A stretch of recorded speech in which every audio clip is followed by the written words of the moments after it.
Okay so आज हम class 9th की फ़िज़िक्स में ग्राफ्स डिस्कस करेंगे। ये क्लास 11th की फ़िज़िक्स के लिए एक इंट्रो लेवल भी हो सकता है, तो क्लास 11th वाले भी जिनका बेसिक्स ज़्यादा अच्छा क्लियर ना हो वो भी इस वीडियो को यूज़ कर सकते हैं। क्लास 9th में जो ग्राफ या ग्राफ पर बेस्ड क्वेश्चंस आते हैं वो बहुत कॉम्प्लिकेटेड नहीं आते हैं, बट हम इसको बिल्कुल स्क्रैच से शुरू करके इस टॉपिक को, ग्राफ के टॉपिक को अच्छे से समझते हैं। तो सबसे पहले तो ये कि आपको जब भी कोई ग्राफ का क्वेश्चन आएगा, न्यूमेरिकल वैल्यू कुछ होगी फाइंड करना या कोई कंसेप्चुअल क्वेश्चन होगा, जैसा भी ग्राफ का अगर कोई क्वेश्चन आता है तो आपको सबसे पहले 3 इम्पॉर्टेंट पॉइंट्स अपने माइंड में रखने हैं। सबसे पहले आपका फोकस उन 3 पॉइंट्स पर जाएगा, उसके बाद एक्चुअल में क्वेश्चन स्टार्ट होगा। तो वो 3 पॉइंट्स क्या हैं उसको हम स्टार्ट करते हैं। और क्लास 9 के स्टूडेंट्स को कोऑर्डिनेट ज्योमेट्री अगर उन्होंने स्टार्ट कर दिया है अभी तक मैथ्स में, तो थोड़ा बहुत बेसिक्स ग्राफ का होगा। एक्स एक्सिस वाई एक्सिस जो होते हैं हॉरिजॉन्टल वर्टिकल। ओके, तो सबसे पहले हम यहाँ पर एक सिंपल सा ग्राफ ले लेते हैं। ये है वाई एक्सिस, एक्स एक्सिस, ये ऊपर पॉजिटिव डायरेक्शन होती है, नीचे नेगेटिव, राइट हैंड साइड पर पॉजिटिव, लेफ्ट हैंड साइड पर नेगेटिव। इसे 0 0 कोऑर्डिनेट ओरिजिन कहते हैं। ओके, तो जो पॉइंट्स मैंने आपको बताए जो हमें याद रखने हैं, सबसे पहले हमारा फोकस किसी भी ग्राफ को देख के फिज़िक्स में इस 3 पॉइंट्स पर जाएगा। ओके, तो सबसे पहला पॉइंट है हमारा एक्स एंड वाई एक्सिस पर जो क्वांटिटीज़ हैं, physical quantities on X axis and Y axis. जैसे अक्सर हमें वाई एक्सिस पे लिखा हुआ मिलेगा पोजीशन, डिस्प्लेसमेंट, वेलोसिटी, एक्सेलरेशन। कभी कभी एक्स एक्सिस पे तो यूजली हमें टाइम ही मिलता है, कभी कभी यहाँ पे डिस्प्लेसमेंट या कुछ और भी हो सकता है। ओके, तो सबसे पहले हम फोकस करेंगे कि इन दोनों एक्सिस पे क्या फिज़िकल क्वांटिटी डिनोट की गई है। देन सेकेंड पॉइंट, इस ग्राफ का स्लोप क्या डिनोट करता है। हम स्लोप कैलकुलेट नहीं कर रहे, इस बात को पॉइंट करना। अभी हम किसी कैलकुलेशन पर नहीं जा रहे, अभी हम जस्ट ग्राफ को ऑब्जर्व कर रहे हैं और थोड़ी सी प्रैक्टिस के साथ ये 2 और 3 सेकंड, एट द मोस्ट 2 और 3 और 4 सेकंड्स के अंदर ये काम हो जाता है हमारा। कोई बहुत ज़्यादा टाइम नहीं लगता इसे ऑब्जर्व करने में।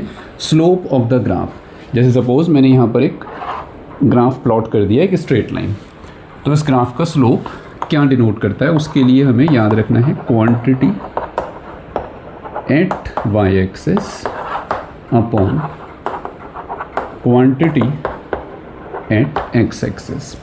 यहाँ पर जो भी क्वांटिटी लिखी थी दैट अपॉन दिस मच, कोई मीनिंगफुल फिजिकल क्वांटिटी आती है या नहीं। फॉर एग्जांपल यहाँ पे अगर डिस्टेंस लिखा है और यहाँ टाइम लिखा है, तो distance upon time is speed.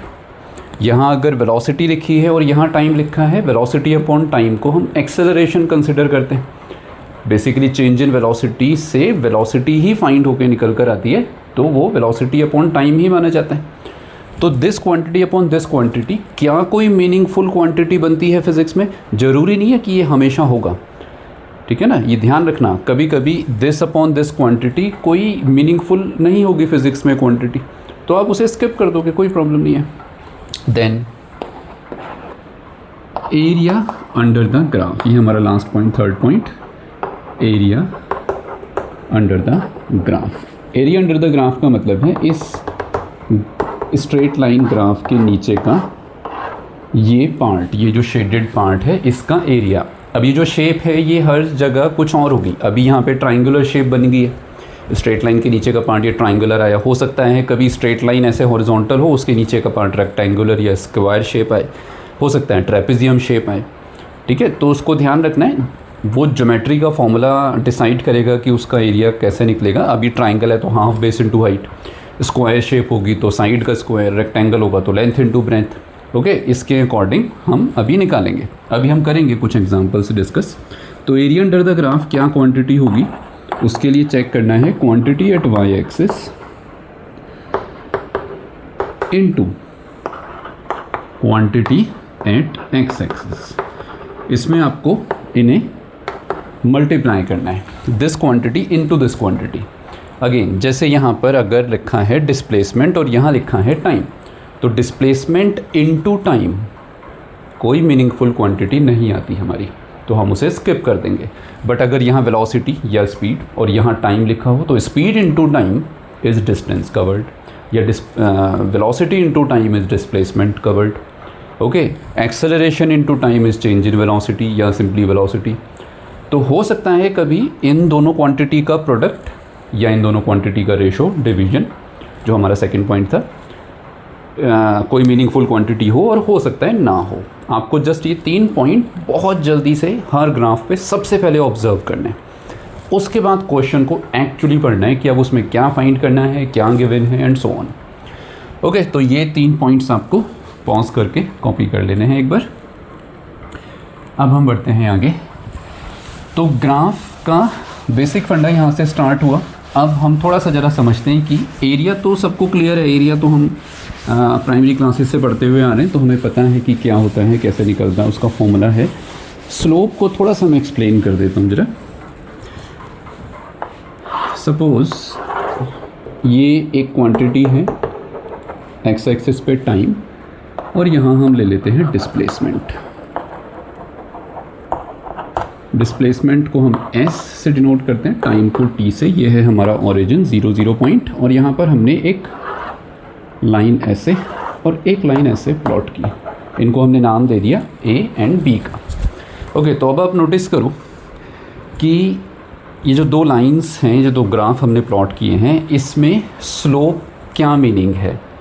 पहला तो स्लोप किस क्वांटिटी को डिनोट कर रहा है ना, that is this upon this, displacement upon time which is velocity. तो इसका स्लोप डिनोट कर रहा है वेलोसिटी को। अब स्लोप कैलकुलेट करना है या स्लोप कंपेयर करना है, तो कैसे? स्लोप का मीनिंग है स्टीपनेस या इंक्लाइनेशन। अब ये जो ए लाइन है, लाइन ए, आप अगर हाथ को मेरे नोटिस करें, ये कम स्टीप है, ये ज़्यादा स्टीप है। इसके बाद फर्दर मैं और ऊपर लेके जाऊंगा तो वो और ज़्यादा स्टीप होती जाएगी और ज़्यादा इंक्लाइंड होती जाएगी टुवर्ड्स वाई एक्सिस। ठीक, तो एक तो ये तरीका है हमारा, बिल्कुल ये तो ऑब्जर्व करके ही पता चल जाता है कि कौन सी लाइन एक्स एक्सिस की तरफ झुकी है, कौन सी वाई एक्सिस की तरफ ज़्यादा जा रही है, कौन सा इंक्लाइन जो है इंक्लाइंड प्लेन या इंक्लाइंड ये वाली लाइन, ये कम इंक्लाइंड है, ये ज़्यादा इंक्लाइंड है, ऐसे करके। एक दूसरा भी तरीका है इसको कंपेयर करने का, एक्स एक्सिस के साथ एंगल।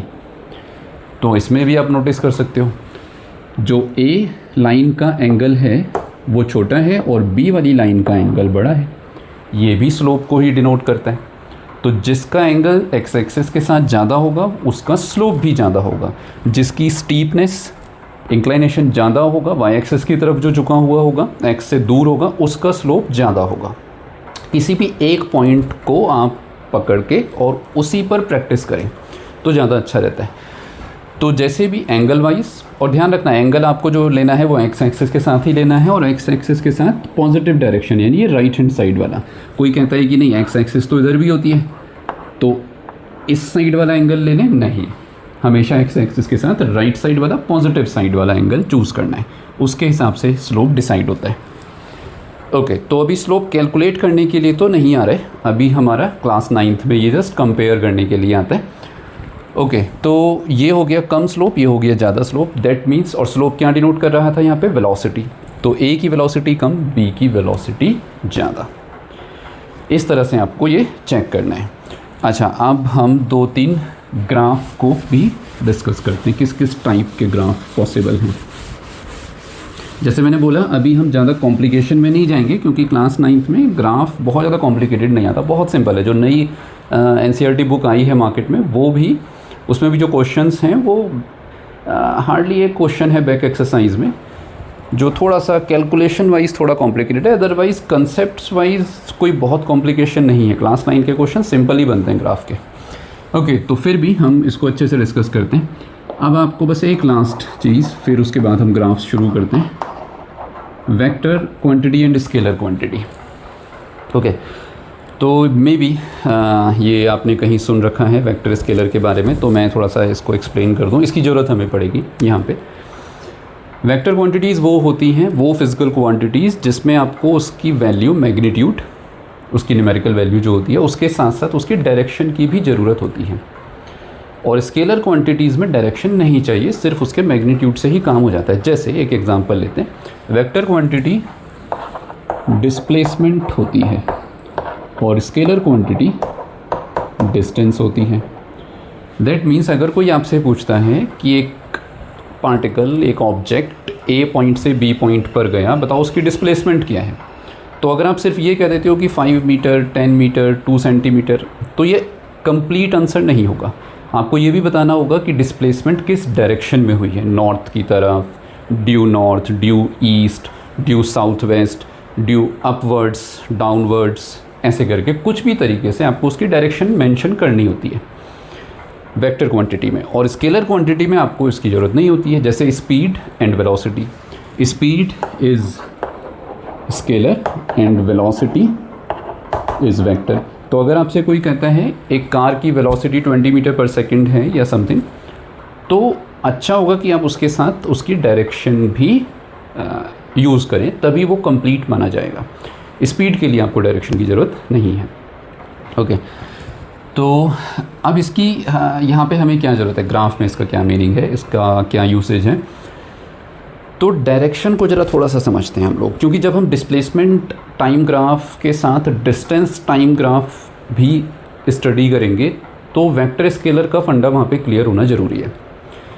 अभी जो डायरेक्शन वाली चीज़ है इसको ज़रा समझते हैं। सपोज़ करो ये एक रूम है जहाँ पे मैं खड़ा हूँ, इस लाइन को जहाँ पर जिस पोजीशन पर मैं इस समय हूँ उस पर मैंने एक मार्क लगा लिया फ्लोर पे, और उसको मैंने ज़ीरो कंसीडर कर लिया, origin point, zero point, initial point. आप इसे कोई भी नाम दे दो, initial point, origin, zero point, ऐसे करके। अब मैंने डिसाइड किया, मैंने अपना एक रेफरेंस बनाया कि मैं लेफ़्ट साइड जाऊँगा तो ये मैं नेगेटिव साइड मानूंगा, और जो मैं राइट साइड जाऊँगा उसे मैं पॉजिटिव साइड मानूंगा। तो अगर मैं राइट साइड में 2 मीटर या 2 सेंटीमीटर आगे जाता हूँ तो मैं इसे +2 कहूँगा। अगर मैं लेफ़्ट साइड में आगे जाता हूँ इस साइड, तो मैं उसे 2 या 3 या 4, उसे मैं -2 या -3 कहूँगा। ओके, और ओरिजिन पे तो ज़ीरो ही है।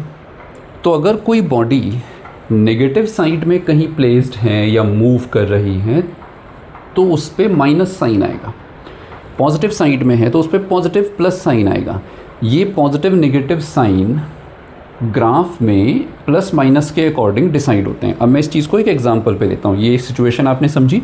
अब आप सोचो कि अगर सपोज़ मैं एक ग्राफ प्लॉट करता हूँ यहाँ पे ST डिस्प्लेसमेंट, हम यहाँ पे अभी डिस्प्लेसमेंट टाइम ग्राफ ले रहे हैं हर जगह। तो ये हॉरिजॉन्टल लाइन क्या डिनोट करती है? ओके, इसमें हम वैल्यूज़ भी देखते हैं, अक्सर यहाँ पे लिखी होती हैं 5, 10, 15, 20, ऐसे ही यहाँ पर भी होती हैं। Suppose 10, 20, 30 and 40, 10 metre, 20 metre, 30 metre, 40 metre, 5 second, 10 second, 15 second and so on. Okay, तो अब नोटिस करो कि ये हॉरिजॉन्टल लाइन क्या डिनोट करती है कि हर टाइम पर 0 सेकेंड पर, 5 सेकेंड पर, 10 सेकेंड पर डिस्प्लेसमेंट सेम है। यानी टाइम इंक्रीज़ होने के साथ, टाइम बढ़ने के साथ बॉडी की पोजीशन, बॉडी की डिस्प्लेसमेंट चेंज नहीं हो रही। वो जहाँ खड़ी थी बॉडी, मान लेते हैं यहाँ पे मैंने 20 का मार्क लिखा है, तो वो 20 मीटर पर प्लेस्ड थी और वो 20 मीटर पर ही है। इसका मतलब तो वो रेस्ट में, वो मूव ही नहीं कर रही। तो ये ग्राफ डिनोट करेगा body at rest, body at rest and that too +20 पर, ओरिजिन से आगे। जैसे अब मैं अपने रेफरेंस में काउंट करूँगा तो मेरे राइट साइड 20 मीटर के मार्क पे मैं एट रेस्ट खड़ा हूँ। लेकिन अगर यही मैं -20 पे एट रेस्ट खड़ा होता तब ये ग्राफ कैसा प्लॉट होता? तब ये नीचे की तरफ -20 पर फ्लैट लाइन आती। तो क्योंकि डिस्प्लेसमेंट एक वेक्टर क्वांटिटी है, इसलिए हम उसका नेगेटिव साइड में और उसका जो पॉजिटिव रेफरेंस है वो पॉजिटिव साइड में प्लॉट करेंगे। बट अगर ये डिस्टेंस टाइम ग्राफ होता तब हम नीचे प्लॉट नहीं कर सकते, क्योंकि डिस्टेंस में तो डायरेक्शन लेनी ही नहीं होती हमें। डिस्टेंस में तो सारी एक ही डायरेक्शन है, आप लेफ़्ट हो या राइट हो, एक ज़ीरो मार्क करके और उसी को आगे पीछे आपको रखना है। उसमें हम डायरेक्शन बता ही नहीं सकते, उसमें डायरेक्शन की ज़रूरत ही नहीं है। तो उस केस में कभी भी ग्राफ नीचे नहीं बनेगा। तो ध्यान रखिएगा, स्केलर क्वांटिटीज़ में नेगेटिव साइड में ग्राफ कभी नहीं आता। डिस्टेंस टाइम ग्राफ कभी नीचे प्लॉट नहीं होगा, हमेशा इस फर्स्ट क्वाड्रेंट में ऊपर ऊपर ही रहेगा। ठीक है, इसी तरह जो वेलोसिटी और स्पीड का केस है, स्पीड इज़ द स्केलर और वेलोसिटी इज़ वेक्टर क्वांटिटी। तो वेलोसिटी का ग्राफ नीचे आ सकता है नेगेटिव साइड में, कि अगर बॉडी लेफ़्ट साइड में जा रही है या राइट साइड में, उससे डिसाइड होगा कि वो पॉजिटिव है या नेगेटिव। ओके, तो ये हमारा थोड़ा सा पॉजिटिव नेगेटिव का फंडा था जिसको हमने वेक्टर स्केलर से समझा। अब हम सिंपल ग्राफ स्टडी करते हैं जो एक्चुअल में क्लास 9 लेवल के ही हैं, और आप फटाफट से साथ साथ कॉपी करते चलोगे आपने। एसटी मैंने अभी आपको बताया ये डिस्प्लेसमेंट टाइम ग्राफ ही है, लेकिन अभी हम स्केलर वेक्टर में ज़्यादा टाइम नहीं देंगे क्योंकि उनकी नीड नहीं है क्लास 9 पर, इसलिए। तो सबसे पहले ग्राफ अभी हमने डिस्कस कर ही लिया, body at rest, position change नहीं हो रही विथ टाइम, तो body at rest this much. अब चेंज हो रही है जैसे जैसे टाइम बढ़ रहा है, इसकी जो डिस्प्लेसमेंट है वो इंक्रीज़ हो रही है। स्ट्रेट लाइन ग्राफ का मीनिंग होता है उसका स्लोप कांस्टेंट। स्लोप कांस्टेंट मतलब हर मोमेंट पे उसका इंक्लाइनेशन सेम ही है। ठीक है, 1 सेकंड पर, 2 सेकंड पर, 3 सेकंड पर, 4 सेकंड पर, हर जगह इंक्लाइनेशन सेम है। ये पूरी लाइन बार बार बेंड नहीं हो रही ऊपर या नीचे, that means straight line, inclination same. Inclination same मतलब स्लोप सेम, स्लोप सेम। और डिस्प्लेसमेंट टाइम ग्राफ में स्लोप इज़ वेलोसिटी, अभी हमने डिस्कस किया। इसका मतलब वेलोसिटी कांस्टेंट है, और कांस्टेंट वेलोसिटी का मीनिंग होता है ज़ीरो एक्सेलरेशन। तो आप इसे ज़ीरो एक्सेलरेशन का नाम भी दे सकते हो, नॉन एक्सेलरेटेड मोशन। आप इसे यूनिफॉर्म वेलोसिटी का भी नाम दे सकते हो, यूनिफॉर्म मोशन। ओके, और कांस्टेंट स्लोप। ठीक, लेकिन अगर यही ग्राफ मैं 0 0 से स्टार्ट ना करके स्ट्रेट लाइन ही लेकिन ऊपर से कुछ स्टार्ट करके बनाता, तो मान लो ये 10 मीटर, फिर 20 मीटर, 30 मीटर, तो उस केस में आप कहोगे स्ट्रेट लाइन है, स्लोप कांस्टेंट है, वेलोसिटी कांस्टेंट है, ज़ीरो एक्सेलरेशन है, बट बॉडी स्टार्ट ओरिजिन से नहीं हुई। बॉडी जब ज़ीरो टाइम था तो वो ऑब्जेक्ट जो था वो 10 मीटर के मार्क पे रखा हुआ था और वहाँ से चलना स्टार्ट हुआ है। जैसे कोई रेस स्टार्ट हुई हो और जो ये ऑब्जेक्ट है वो ओरिजिन पॉइंट पे ना हो, रेस के स्टार्ट होते समय वो 10 मीटर आगे से चलना स्टार्ट हुआ हो, लेकिन कांस्टेंट वेलोसिटी से ही वो मूव करता है क्योंकि स्ट्रेट लाइन पाथ है ये। ठीक है, स्ट्रेट लाइन कर्व है ये, ग्राफ है ये। अब आता है नेक्स्ट हमारा स्ट्रेट लाइन का डाउनवर्ड ग्राफ। अब इसका मीनिंग क्या है? ओके, तो इसका मीनिंग हुआ हमारा कि टाइम के साथ डिस्प्लेसमेंट डिक्रीज़ हो रही है। ग्राफ ऊपर से नीचे आ रहा है, दैट मीन्स टाइम के साथ डिस्प्लेसमेंट डिक्रीज़ हो रही है। डिस्प्लेसमेंट डिक्रीज़ होने को आप कैसे समझोगे कि बॉडी किसी फॉरवर्ड पोजीशन पे थी 20, 30, 40 मीटर आगे ओरिजिन से, और अब वो वापस ओरिजिन पे ज़ीरो डिस्प्लेसमेंट के मार्क पर आ रही है। ठीक है, तो जैसे यहाँ पर अगर हम सपोज़ कर लें कि ये 40 मीटर का मार्क है, फिर ये 30 है, फिर ये 20 है, फिर ये 10 है और ये 0 है, तो बॉडी 40 मीटर के मार्क से और वापस अपने 0 के मार्क पर वापस आ रही है। अगेन स्ट्रेट लाइन है इसका जो ग्राफ है, तो कांस्टेंट स्लोप यानी कांस्टेंट वेलोसिटी। ठीक है, और कांस्टेंट वेलोसिटी एंड यहाँ पर आपको कोई टाइम वगैरह दिया होगा तो आप उसके अकॉर्डिंग इसको मेजर भी कर सकते हो अगर न्यूमेरिकल आएगा तो। ओके, अब आता है हमारा नेक्स्ट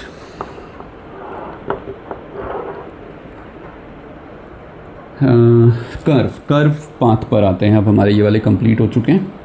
इसमें कुछ बुक्स में और कुछ टीचर्स भी एक ये ग्राफ और एक्सप्लेन करते हैं, बट ये ग्राफ प्रैक्टिकली पॉसिबल नहीं है। वर्टिकल लाइन, इसमें जो स्लोप होता है वो इनफाइनाइट होता है। ठीक है, स्लोप का फॉर्मूला मैंने आपको बोला, स्लोप का फॉर्मूला अभी 9th के सिलेबस में नहीं है, इसलिए मैंने आपको वो एक्सप्लेन नहीं किया। लेकिन आप इस चीज़ को सिंपली एक छोटे से पॉइंट से याद रख सकते हो। किसी भी हॉरिजॉन्टल लाइन का स्लोप 0 और किसी भी वर्टिकल लाइन का slope maximum, that is called infinite, बहुत ज़्यादा। ओके, तो और स्लोप होता है यहाँ पे वेलोसिटी, तो यहाँ पर वेलोसिटी 0 थी, बॉडी एट रेस्ट थी, और यहाँ पर वेलोसिटी इन्फानाइट यानी बॉडी बहुत तेज़ मूव करती है, बहुत तेज़। अब हम इसको कोई नंबर नहीं दे सकते, बट इनफाइनाइट आपको पता है प्रैक्टिकली पॉसिबल नहीं है, कोई ऐसी चीज़ है जो बहुत ज़्यादा है, प्रैक्टिकली पॉसिबल नहीं है। लेकिन कभी आ जाए ये ग्राफ तो आप इसको ऐसे ही समझिएगा कि वर्टिकल लाइन का मतलब होता है उसका स्लोप इन्फिनिटी।